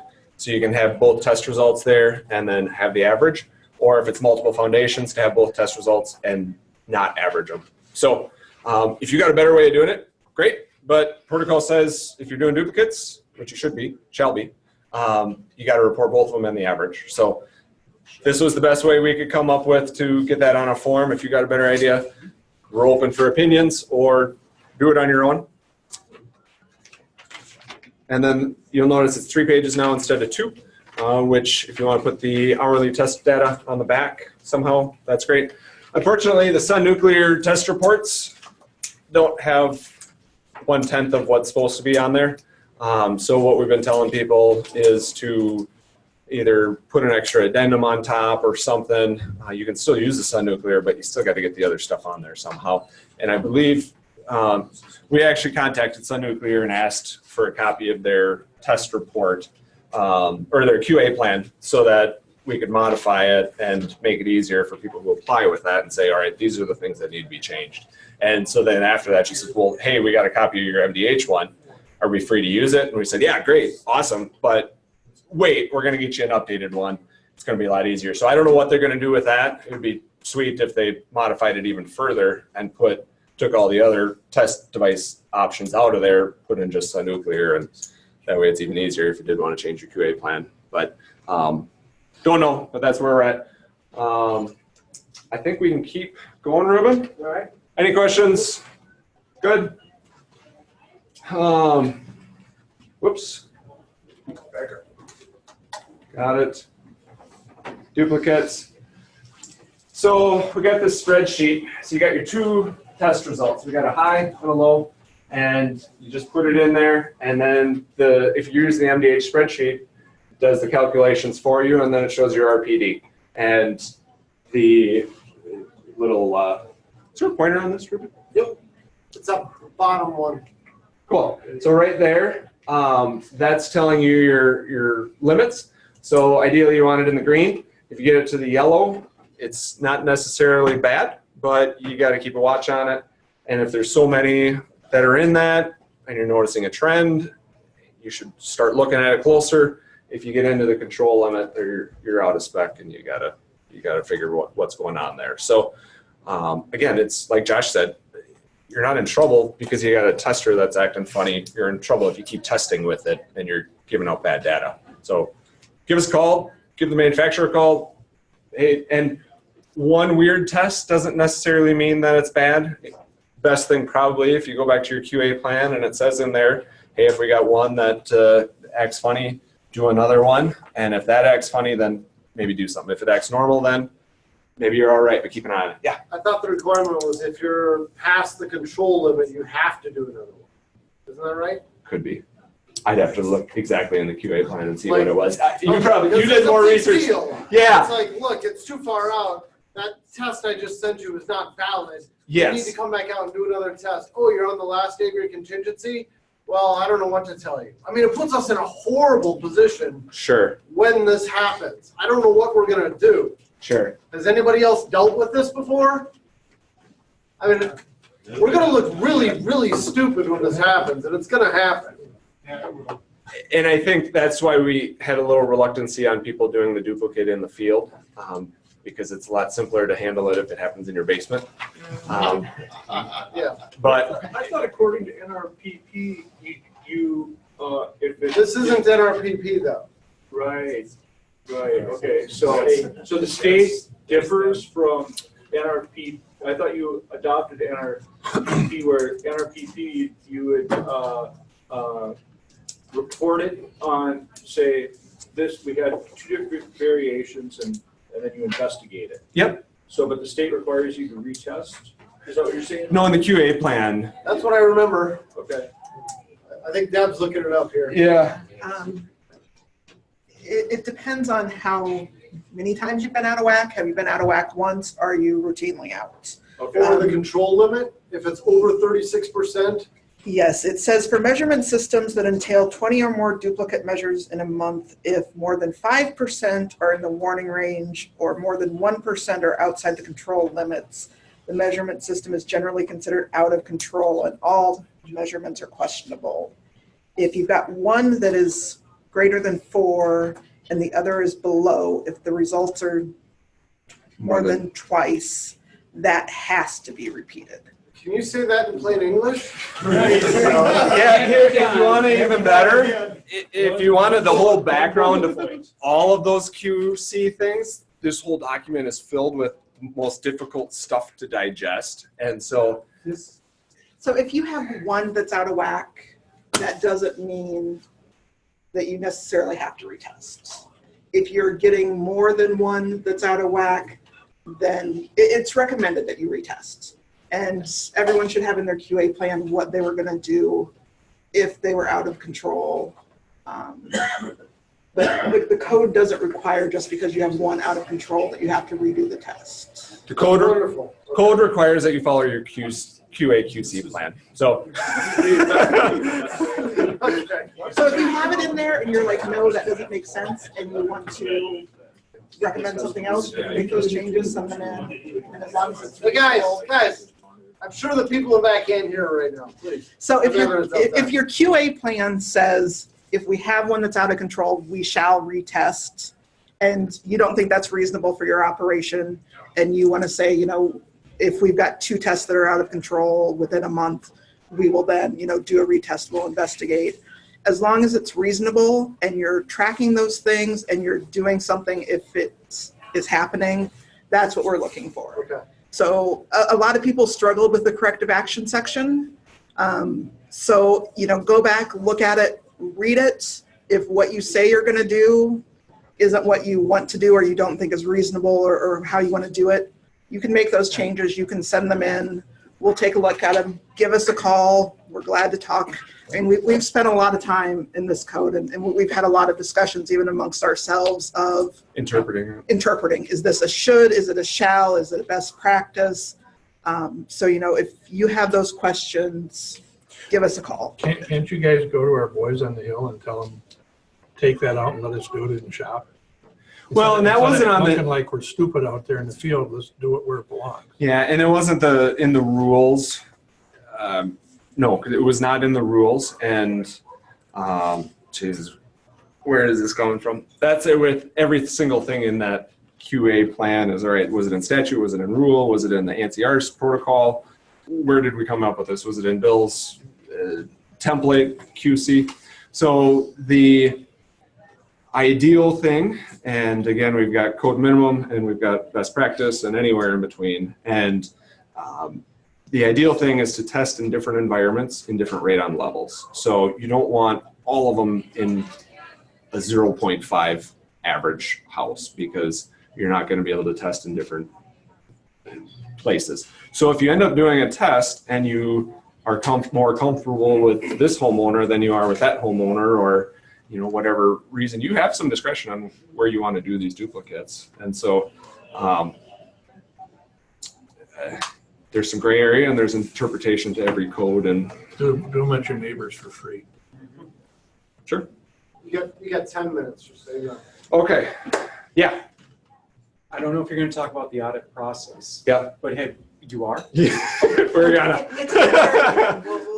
You know, I think we actually got this pretty good. How many? Is this version 2?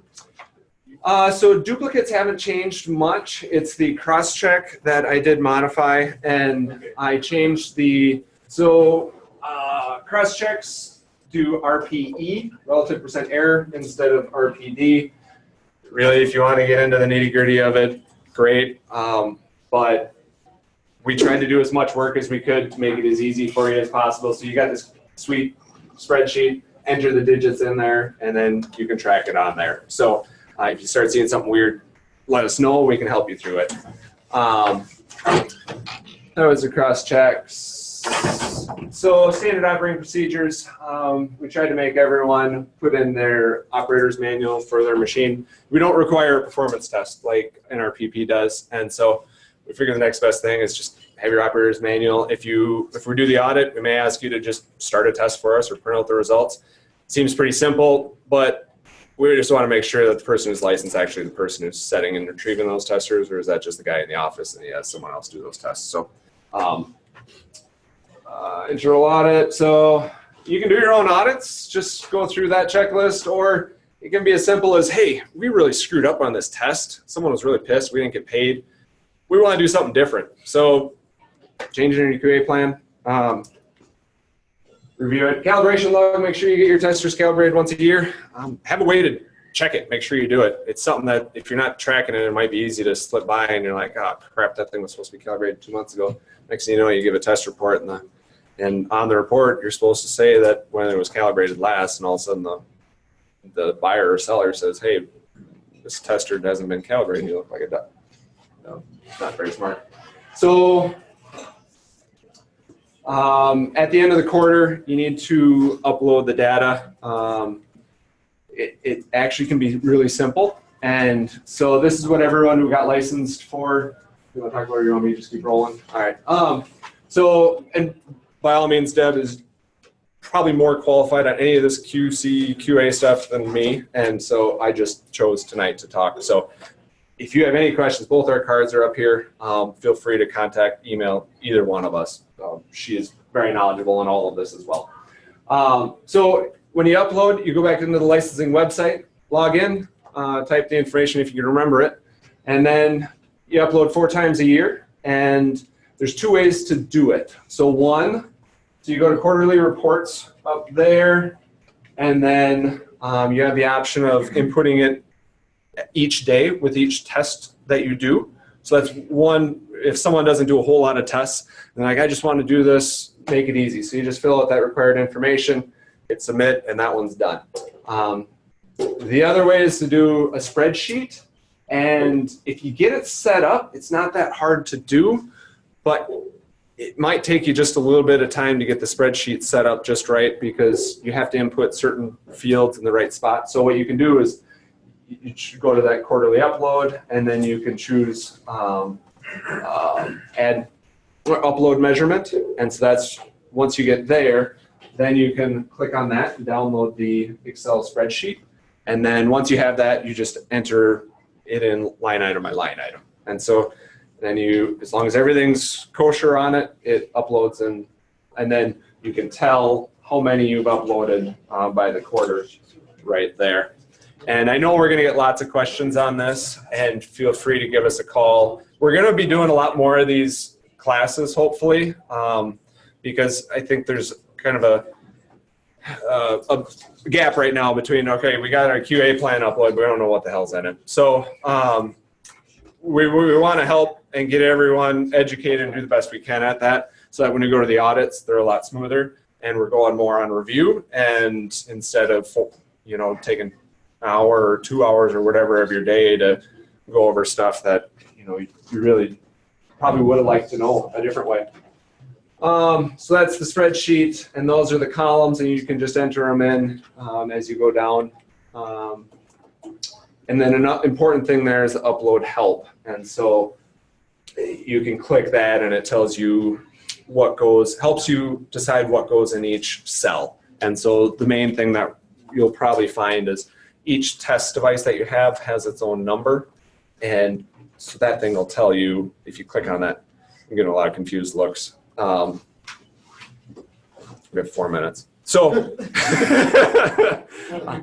we're going to be given, 2-hour class for that. yeah, this really, the classes we're choosing or trying to put together are 3 to 4 hour classes. And basically what we talked about today, elaborate a little bit more, a lot more on the quarterly upload and on the audits too. And so, yeah, in the back. Why can't you guys give us a sample spreadsheet so it's a little easier to fill out? Yep, and that's what that is.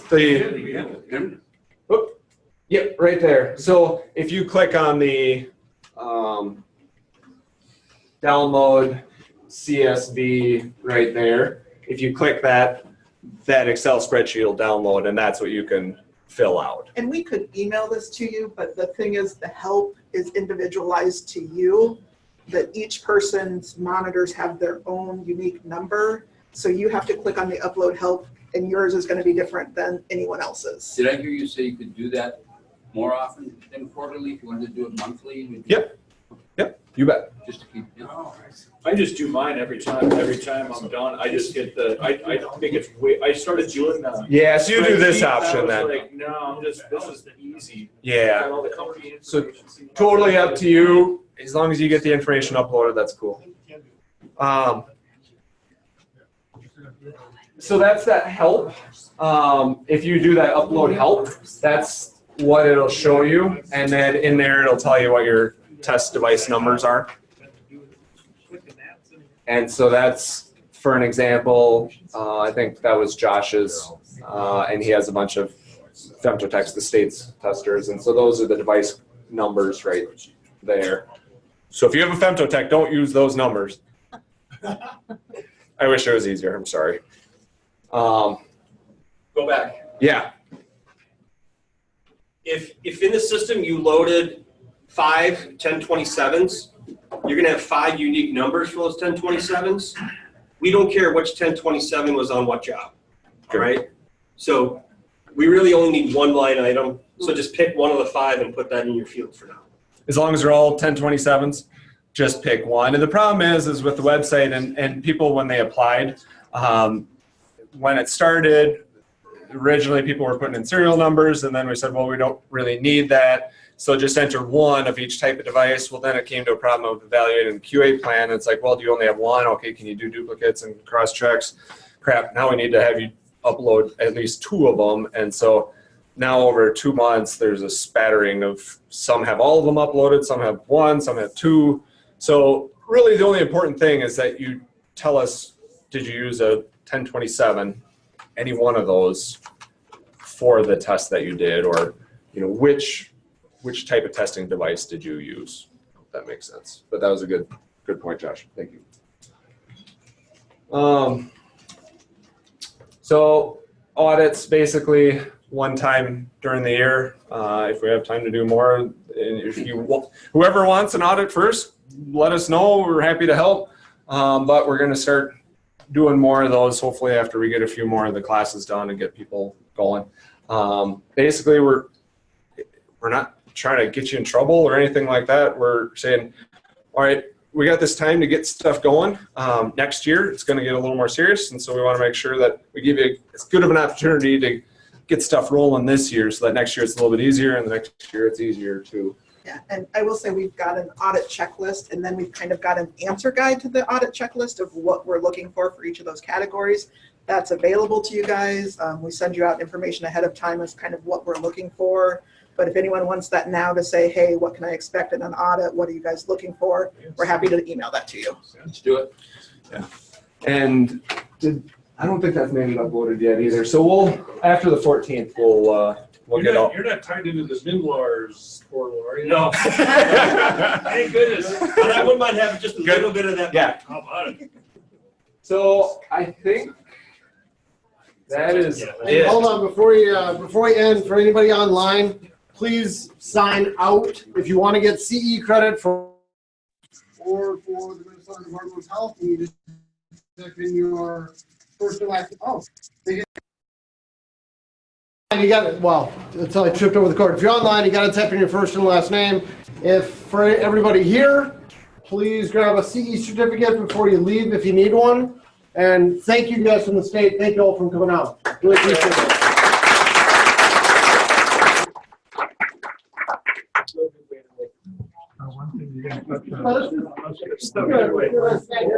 Oh, sure. I've already selling your house. Okay. Great. Yeah, so if you go to the MDH radon website and then influence the website. And do you have a business card? Sure. I was going to say I guys email you a link to it, but if you go to That was Malin. Pretty awesome, huh? We were doing a team inspection together, and I brought my clown suit with. I'm like, just trust me. Just put it on. Just press the button here. It'll be good. It'll be good. Is this yours?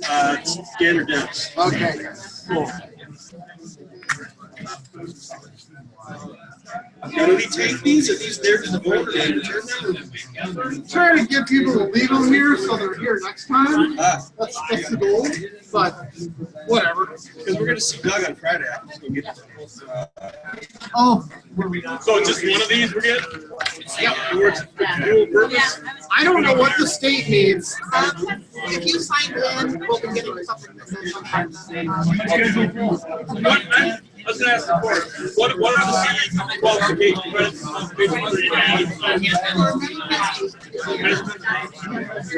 now where this where requires where does you get that? we're going to try to make it practice throughout the year. Help people get great.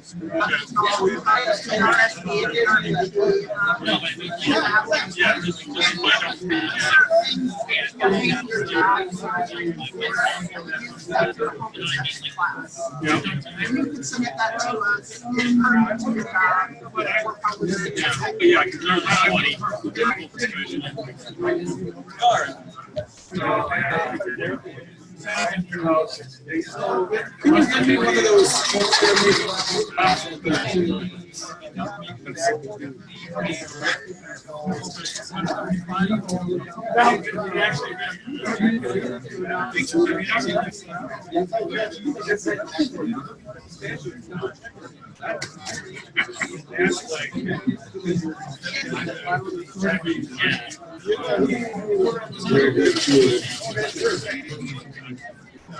Thanks, really. Absolutely. I've had a lot of discussions with you guys. A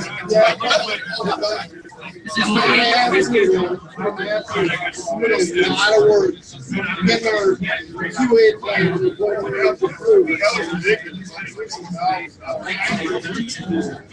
Yeah. Glad to go through some of this.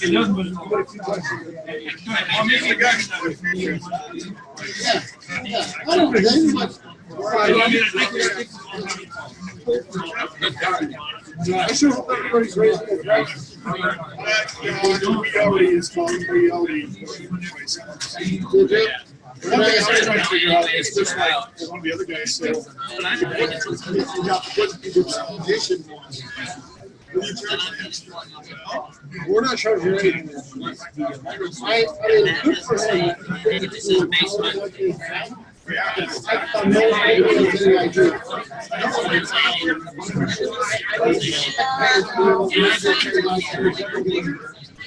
So I'm not going to even try. It's just, look, we got three. If I got to set 3 monitors, I'll set 3 monitors. I'm not charging extra. How do you do it? Well, you can do that. Bunch of monitors. I just Well, bought another one. yeah, we bought more monitors. She just got added to the team. I had to buy a physical for her. I mean, it's a lot more than 2 monitors. They're charging $225. I hope everybody else feels too. Yeah, we're not talking about this. Yeah,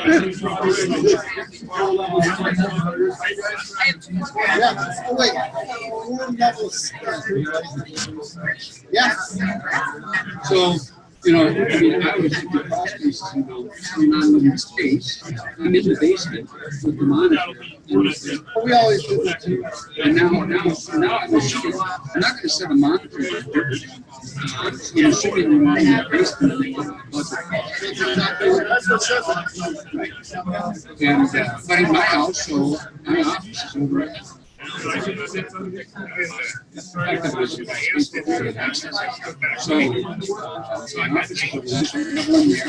it in the basement, but if you know anything about the construction, it's an addition to the foot water house. So really, we should be in the basement and one in my house. One of the bedrooms is the garage. No.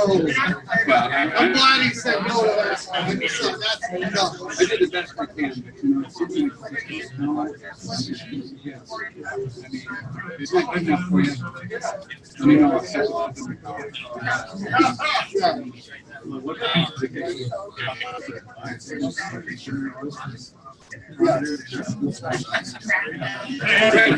right, yeah, exactly. Instead of helping him, we hurt him.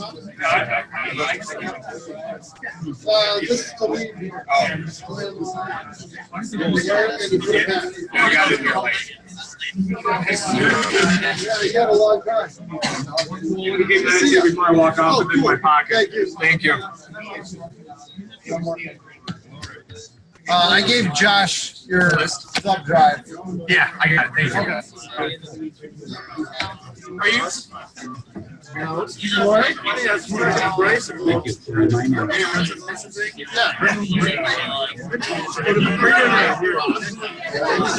Dan and Deborah, who's the other guy?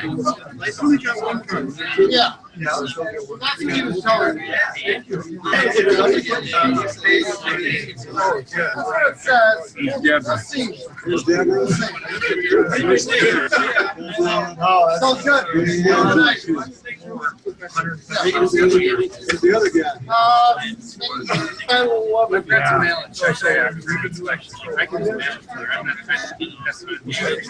I know. I'll take care of it. Are they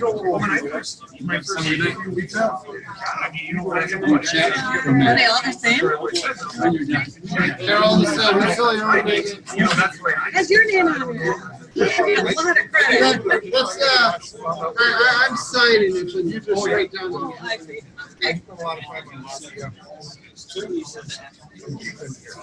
Can we check it for a gal doing it online, or she has to do it herself? Yeah, take it for whoever. Okay, thanks. All right, thanks. There you go. Good, Dan. I'll just show you something here, what I'm thinking. Yeah.